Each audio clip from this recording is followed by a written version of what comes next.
Hello, and welcome back to Prime Sport Parenting 505, Raise Successful and Happy Young Athletes. In class number 1, I introduced you to the essential role that you play in your child's sports experience as his or her parents. I also introduced you to the 3 pillars of successful achievers: self-esteem, ownership, and emotional mastery. In class number 2, I discussed the 5 attitudes for athletic success. That is to say, these attitudes that lay the foundation to help your kids become successful and happy. Well, in class number 3, today, I'm going to discuss the essential role that sending the right messages play in your children's athletic experiences. So let's get right to it.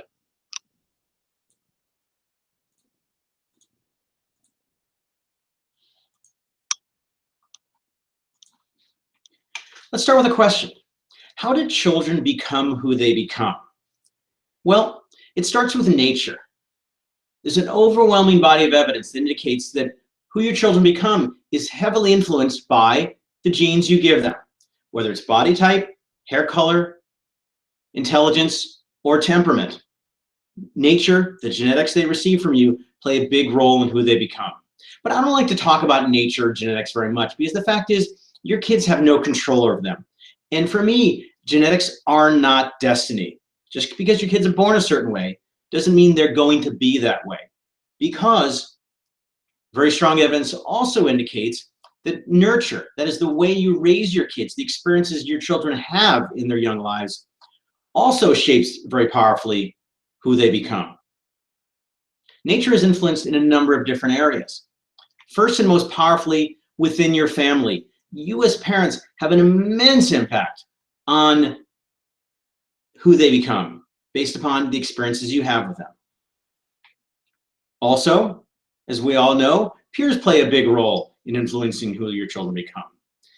Finally, at a bigger level, the culture in which your children live, in this case, the sports culture they participate in, plays a big role in the attitudes they develop, the values they adopt, how they behave, and ultimately who they become as young athletes and young people. But the important thing for you to really get is that you are most present in your children's lives. From their very birth, you have the most ability to impact them positively or negatively to become who they become. You send the earliest and most messages to them. Again, from day 1 out of the womb, you are sending messages constantly to them. You also create their physical and social worlds. You decide the neighborhoods they live in, the schools they go to, the activities they participate in, the sports they decide to commit to. So you control the early messages, you control the kids who become their peers, and you control what sports they participate in and the culture of those sports that influence them. So I really want to emphasize this immense power that you have over your children's messaging, not just early on, but also throughout elementary school and into high school. Even though you're told that your influence becomes less, it isn't. Or maybe it does become less because you figure that your involvement, your messaging is done.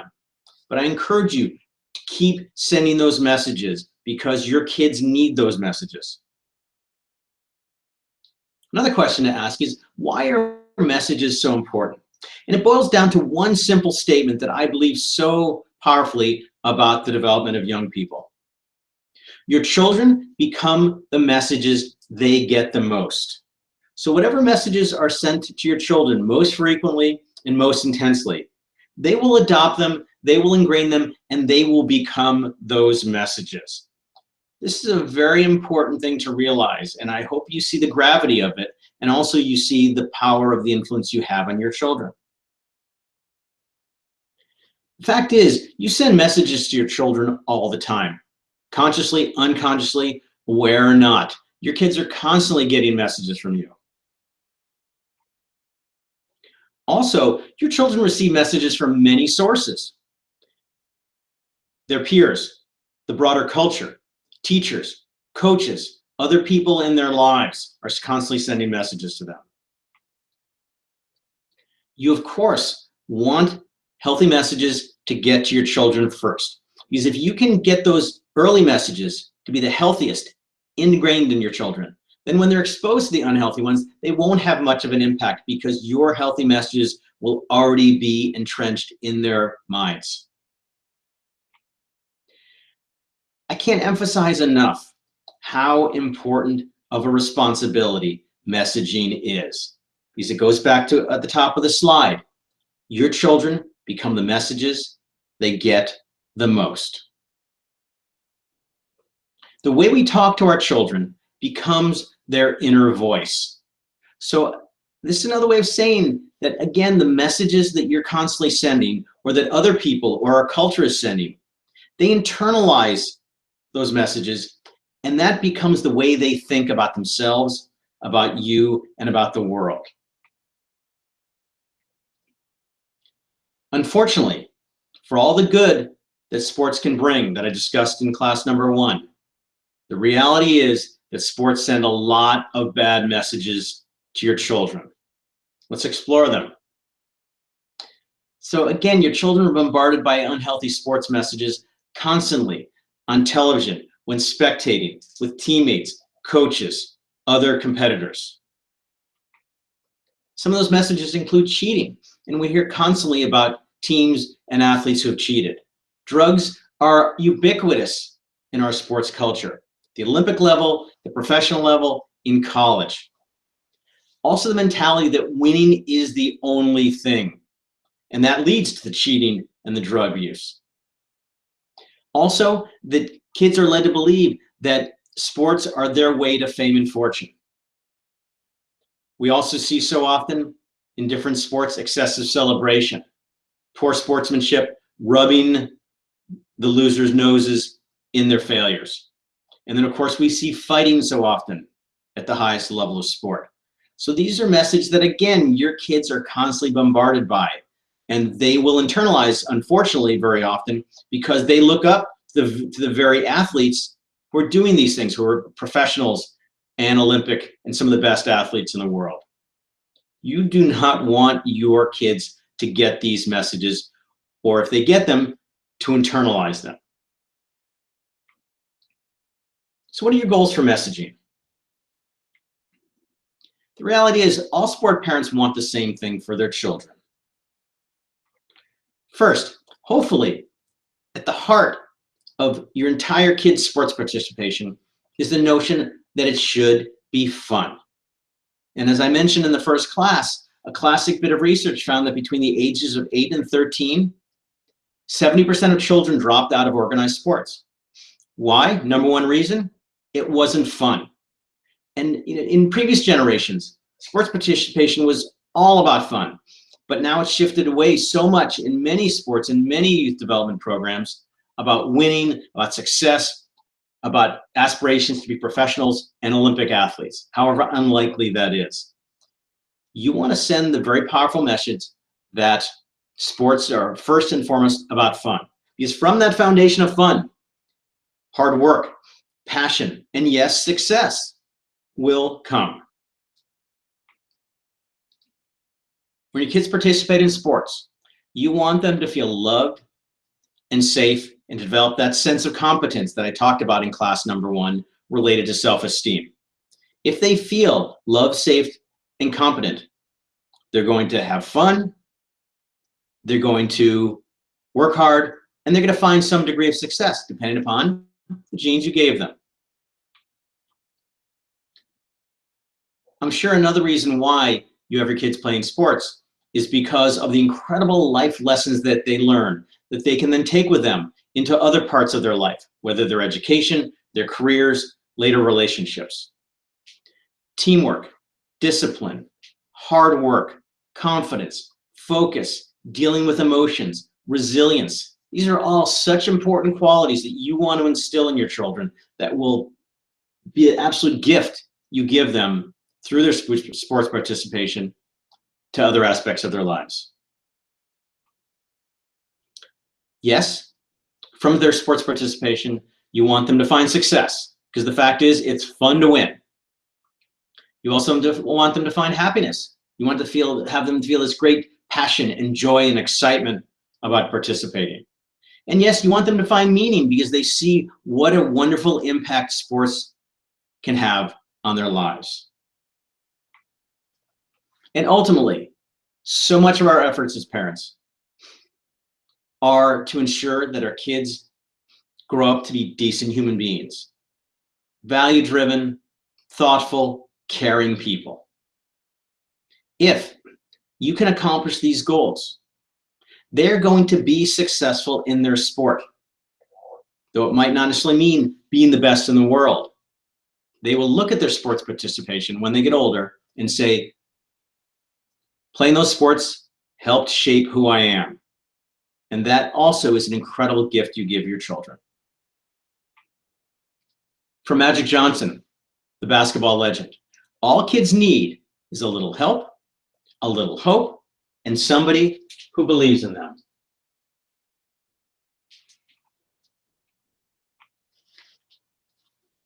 So, in exploring this idea of sending the right messages to your children, you need to ask an essential question. How can I be sure I'm sending the healthiest messages to my children? Well, this is where it's so important to be thoughtful and deliberate and very conscious about the messages you send to your children. First thing to look at is to know what messages you want to send. So ask yourself, ask your partner or spouse, what values, what attitudes, what behaviors, what messages associated with these three areas do I want our children to get? Then to ask, what messages are you in fact sending? Because it's one thing to say, this is these are the messages I want to send. It's another thing to know what messages you're actually sending to your kids about their sports involvement. Then, very importantly, you want to ask whether these two are aligned. If they're not, you need to make some adjustments about what messages you're sending. If they are, well, then we'll explore how you can send those messages even more powerfully. With this information, you can begin to develop your skills in proactively communicating these messages, these healthy messages, to your children. Because the better you get at sending messages, those healthy messages, the better chance your children have of getting those healthy messages and ingraining them and making them a part of who they are.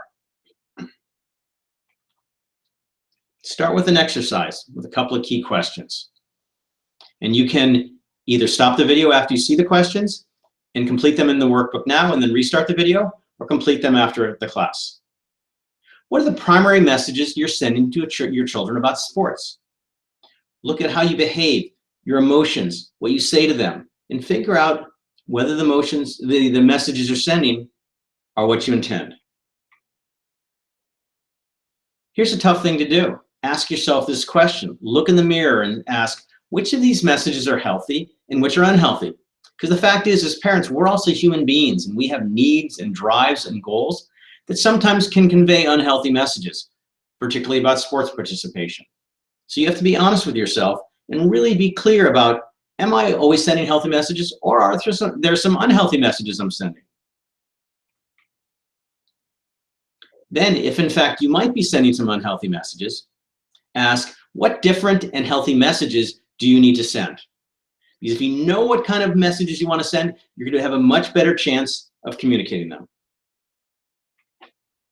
Lastly, you want to get specific. You want to get practical. It's one thing to say, oh yeah, I want to send these really great messages. But you want to get very specific and ask, how and in what situations can I send the different and healthy messages? By answering this question fully, you're able to, at a very useful level, take this idea of messaging and weave it into your child's athletic experiences. It's one thing to say, yeah, I want to send some messages to my kids. What I want to do now is really explore the different ways you send these messages. First is with your words, what you say. Certainly, when you say messages of go have fun or be a good sport, very clear and distinct message in the words you say that you want to send your young athletes. Words are one thing, but kids are very intuitive, emotionally sensitive little creatures. And so their radar is on for the emotions you're communicating. So if after a big win, you are just beside yourself with excitement, or if after a disappointing failure, you are disconsolate and so upset, that's sending messages to your children about how important winning is, how important their sports participation is to you. So, and their emotions will always override the words you send to them. Related to emotions is your body language.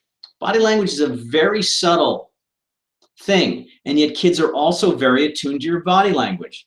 So if you're saying good job, but your face is gnarled in pain and your body is racked with tension, they're going to pick up the body language as more meaningful than the words you say. Also, what you do in terms of, for example, congratulating the other team, cheering the other team when they do well, being really supportive of the coach.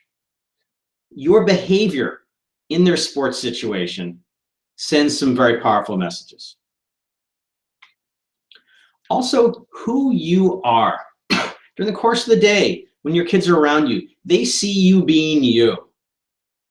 What you say to other people, your emotions toward them, yes, your body language and how you act toward them. Your kids simply observe you and get messages about things about what are important to you, what you value, how you react to situations. So simply by being who you are, you send very important messages to your children. Lastly, you can send messages to your kids through your kids. So for example, let's say you have your kids in a sport and it's a really difficult training session, really physically demanding. Well, that experience in which your kids are working hard to deal with that adversity, that is sending messages to your kids. Hopefully, for example, at the end of that workout, they'll go, wow, that was really tough. I'm one tough guy or gal. So they send messages to themselves simply by you putting them in situations where they can create those messages for themselves. And the messages that your children send to themselves are certainly more powerful than the ones that you send. Yes, there are different ways you can send messages to your children. Unfortunately, there are different ways that can in fact block the messages you're trying to send. And what you want to do is try to minimize the message blockers and increase the message conduits, sending the messages you want your kids to get. First message blocker is send, receive, disconnect. But I didn't mean that. This is why it's so important to not just be aware of the messages you're sending or you intend to send, but also the messages your kids are getting. Because it's easy to stand here and want to send a message to your kids, and you're in your own head, you know what your thinking is, you know what your intention is, but your kids aren't in your head. So they might get a very different message than you intend to send. So as you think about the message you want to send, don't just think about that message, but think about what messages will my child receive? Because you want to make sure that there's a send, receive, connect, not a disconnect. Second message blocker is infrequent messages. You still don't get it? I so often see parents in my practice who say, I sent a message a bunch of times and they just don't seem to get it. But one thing a lot of parents don't realize that it takes a lot of messages for it to get through. Not just tens or 20s or hundreds, but sometimes thousands or tens of thousands, continuing to send that message over and over again. Kids do have their radar on, they do have their ears open, but you need to send the message a lot. Also, inconsistent messages. You can do it this time. So, for example, sometimes you might send the message that winning is most important. Other times, it's that it's all about fun. So your kids can't decide which is which message to listen to. You want to be consistent. There are also sometimes conflicting messages from parents. But daddy said, well, if mama's saying one thing about your children's sports participation and you're sending another, again, your kids are caught in the middle. They don't know which message to listen to.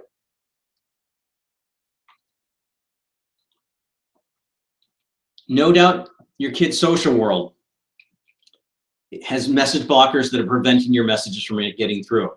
As your kids get older, peer influence becomes more important. Not more important, more powerful. I need to keep up with my friends. Unfortunately, peers don't always send the best messages to your kids. They can block the messages you want them to get.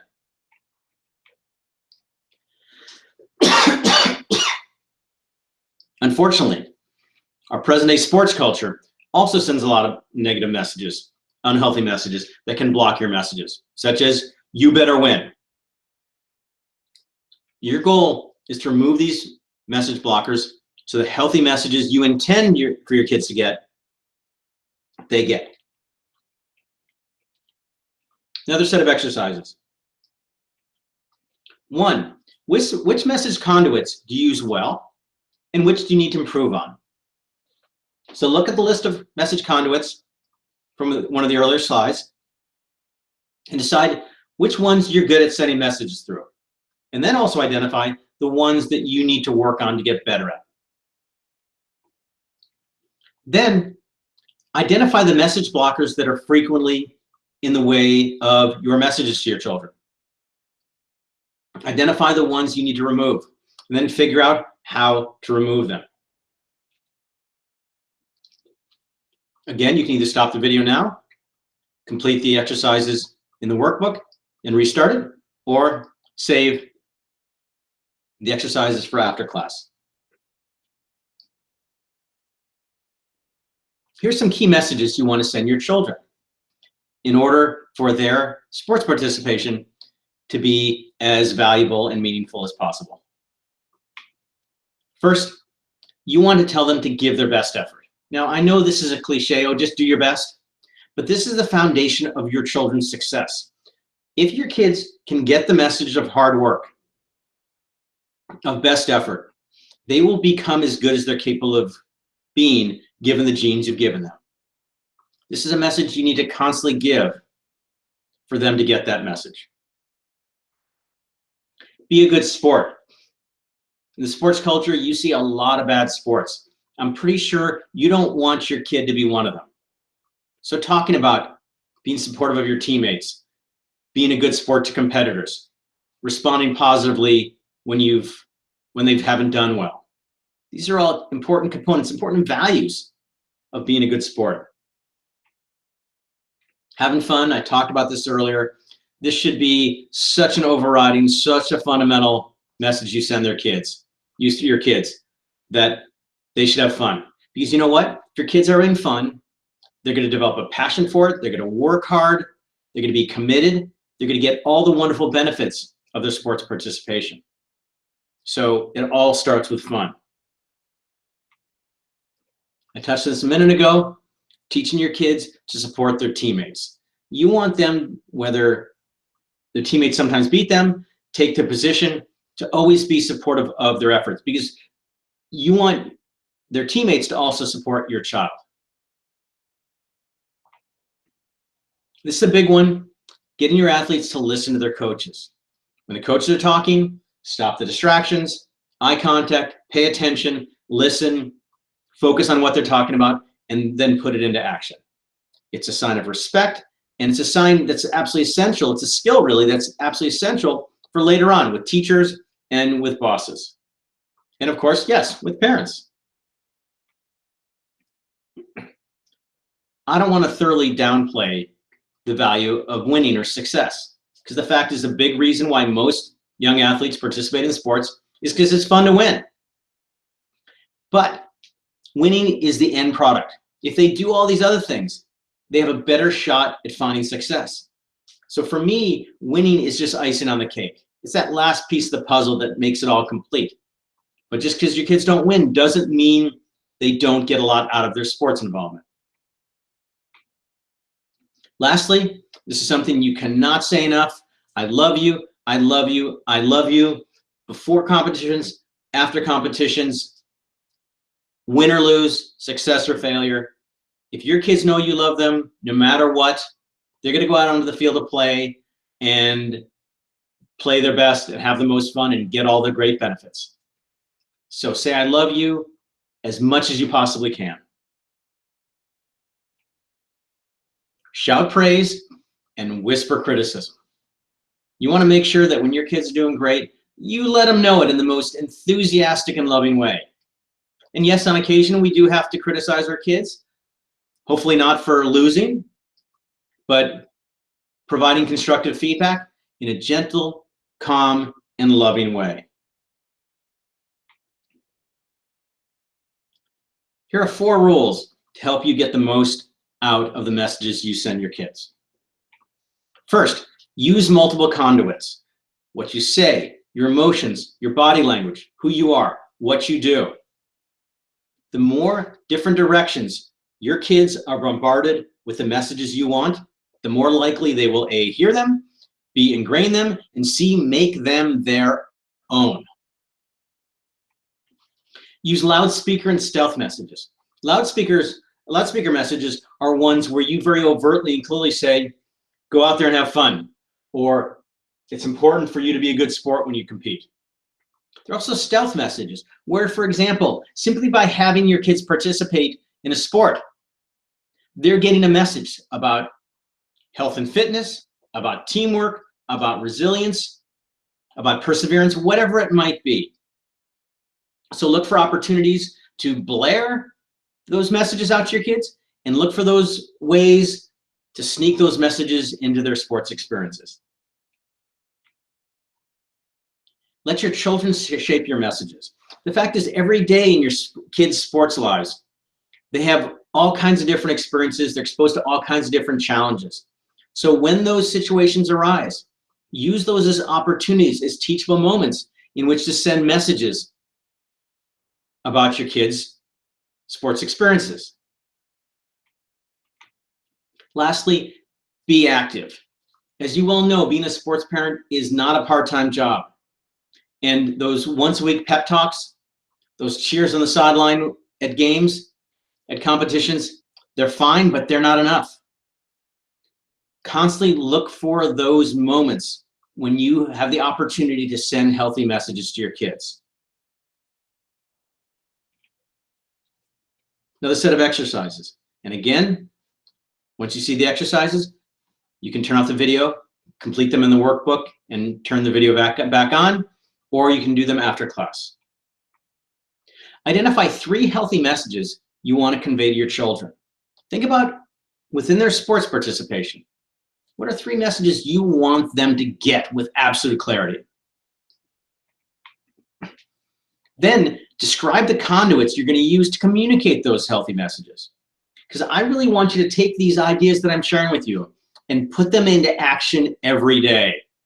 So identifying the messages and figuring out the conduits you're going to use makes it very clear in your mind of when you can in fact send these messages. So 4 messages I want you to get from this class.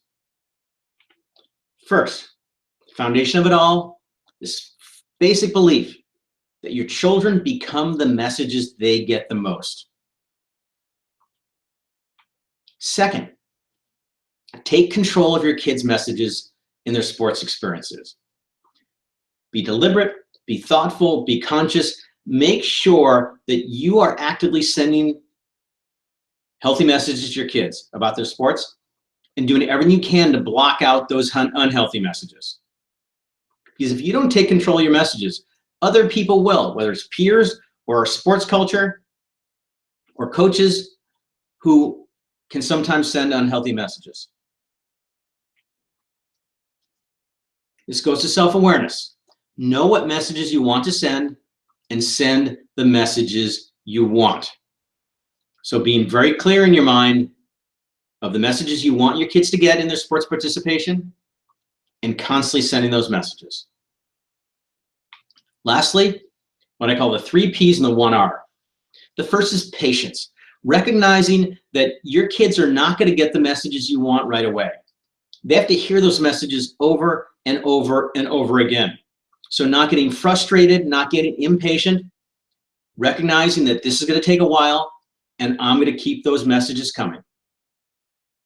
Second, and relatedly, is persistence. Just keeping at it, keeping at it, keeping at it, keeping at it. Because I can assure you, the messages from our sports culture, from other parts of your kids' world, they're going to persist too. You need to be more persistent. Third is perseverance. And this is a little different than persistence for me. Perseverance for me is keeping at it in the face of setbacks and failures and resistance and roadblocks. That no matter what, you want to communicate to your kid that whatever happens, you're sending the messages. Lastly, is relentless. This is one of the most important words in parenting, because a couple of things. Your children are also relentless in trying to get what they want. The culture they're surrounded with is also relentless in sending unhealthy messages to your kids. You need to be even more relentless. The problem is that relentlessness is tiring. It takes energy, it takes time. And in our lives as parents these days, it's hard to find both.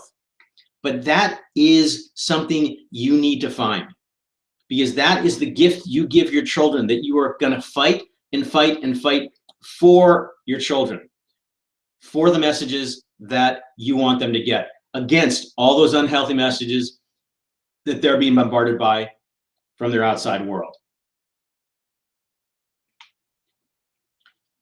All because of one simple thing.